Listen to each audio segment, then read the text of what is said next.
Stay safe, stay informed, stay kind. I'd love to take credit for that, but it was actually the United Nations Secretary General.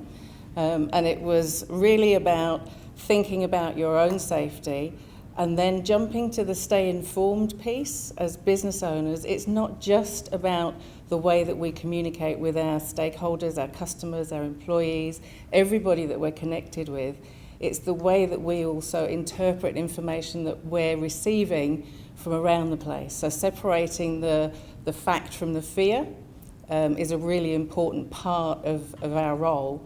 And as employers, last year, before we moved into this situation where we need to really prepare and communicate for a new normal, Edelman runs a trust barometer that measures the level of trust in institutions and governments, businesses and so on around the world. And in the 2019 Trust Barometer, the most trusted person from their research was the employer. That was the information source that people felt the most reliant in and the most confident in when they were making decisions around what they were hearing, what was going on in the world. And I think at this moment in time, your employees, your people, are going to be turning to you as the first port of call when it comes to dealing with the uncertainty and the fear that they're facing and that we're all facing collectively around the pandemic. So one thing I'd like to do, I'm just going to put the microphone down for a moment, it's just a little demonstration. I'm going to go 1, 2, 3, and I'm going to ask you to clap or whistle or stamp your feet or something, and I'm just going to talk normally at you without the microphone, and then when I lift my hand up, stop, okay? So 3, 2, 1. So I'm going to tell you now, it's really important what you do. Okay. That's the level of noise that you've got to be heard over to your customers, to your employees, to everybody else, because there is so much noise.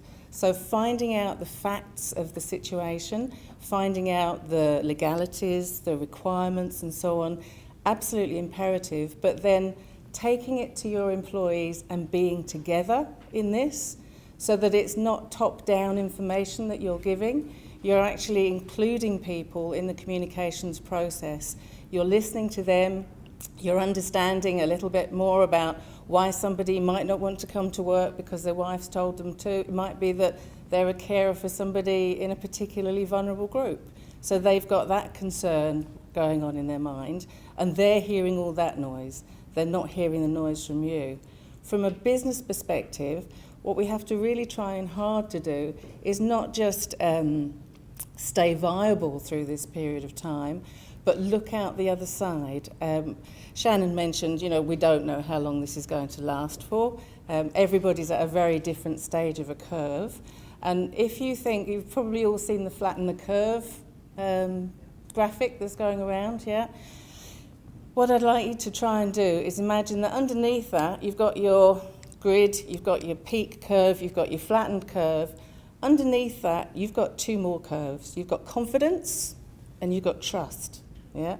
People's confidence and trust in business, society, structures and so on is going to be absolutely shaken to the core over the next period of time because there is so much uncertainty.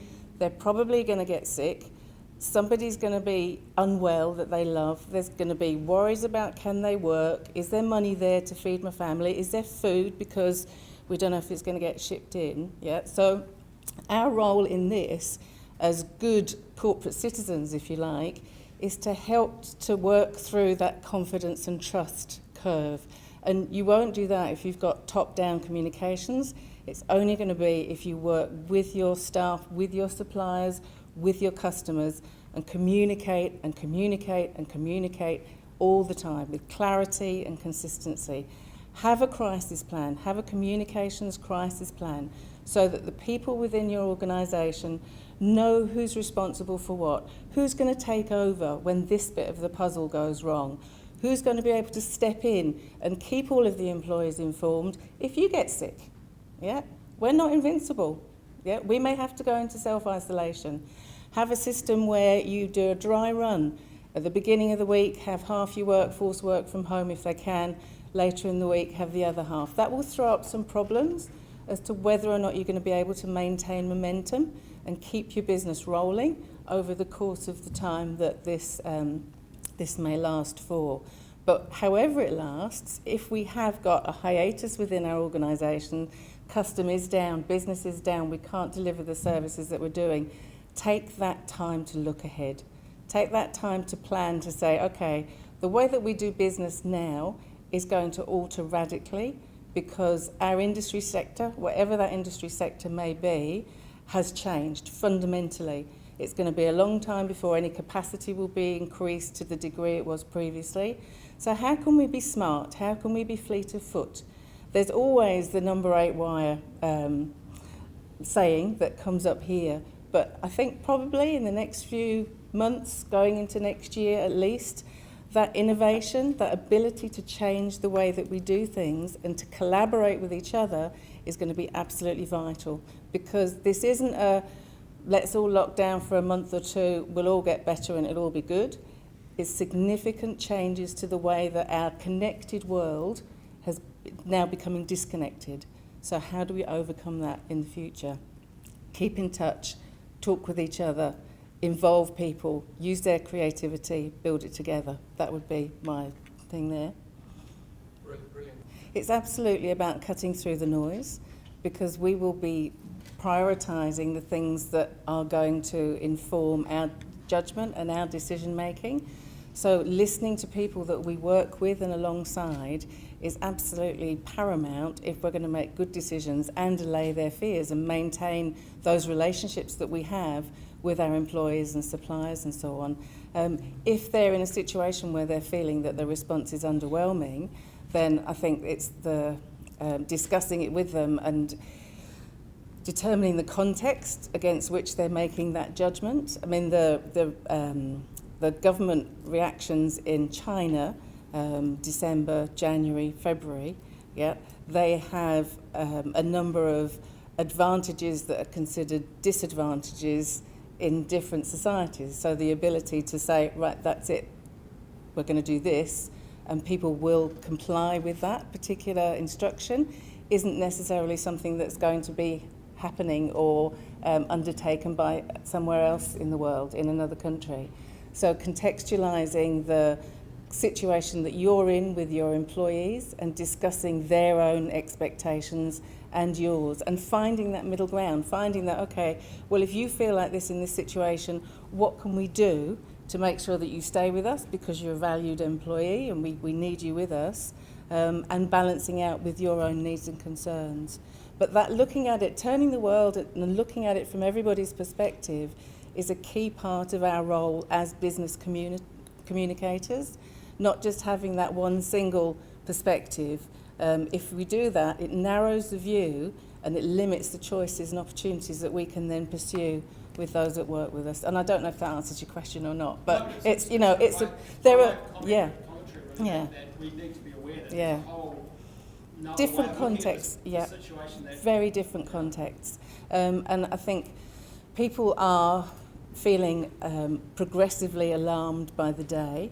The noise that they're receiving through social media, through mainstream media and so on, each will have a different perspective and each will take the piece of information that they believe to be salient for their own readership or their own business, whatever it may be. So that staying informed is taking, you know, the helicopter view of everything, assessing all of the information and then being in a position where you can really start to bring people together. That the question about resources, there's I've put together a resource about crisis planning there, which you can have as a digital download. It's free. There's also a really good one that I came across earlier today, which is planc.io, which is a free business continuity tool for businesses with under 500 people. The MB site has got all of the resources that you might need to help inform you as to different aspects of the situation, and also things like the cultural considerations that may arise. So look around for the resources, and I'm sure Russ and everybody on the Alternative Board will be collating resources to help you. But if you haven't got the resources, find them, because you need a crisis plan, you need a continuity plan, and you need a communications plan. And those plans are going to change every day, depending on the circumstances. You're going to need A teams, B teams, C teams, C/1 teams as well, because again, you might get sick, Team C might get sick. Who are your employees that are absolutely vital physical contacts? What are you going to do to help make sure that they're safe? Are you going to get ideas from them because they need to do a very specific task? Keep the electric on, for example, otherwise we'll not be having any Zoom conferences. So there's lots of areas where we need to get into the detail of process as well as the detail of disruption, but always the detail of communication persistently. One of the things that I'd suggest is a really good thing to do today is to go away and look at your business and think about the different scenarios that may have an effect or an impact on what you do and how you do it. And it might seem extreme, but you have to plan for the extreme now. I mean, there was the quote, you know, where you're, oh look, there's a fire, we'll get the fire extinguisher. No, call the fire brigade, because there has to be some urgency to the actions that you take. And you're only going to be able to do that by looking at scenarios that even 4 weeks ago, 3 weeks ago, would have seemed completely unlikely. So that part of the planning is essential if you're going to be able to make headway in what's going to be a complex, evolving and challenging situation for everybody. I've found myself over the last 3 months feeling a bit like Calamity Kath, because I've been working with organisations around the scenarios that might not happen or may happen, but for most of them, those scenarios have come to pass. But by looking at them in the eye, we've been able to address some ways of mitigating the risk, mitigating the circumstances. So school closures, it could well happen tomorrow. Who knows? The school holiday's coming anyway, but put it in your pot, look at it, figure out what you're going to do if it does.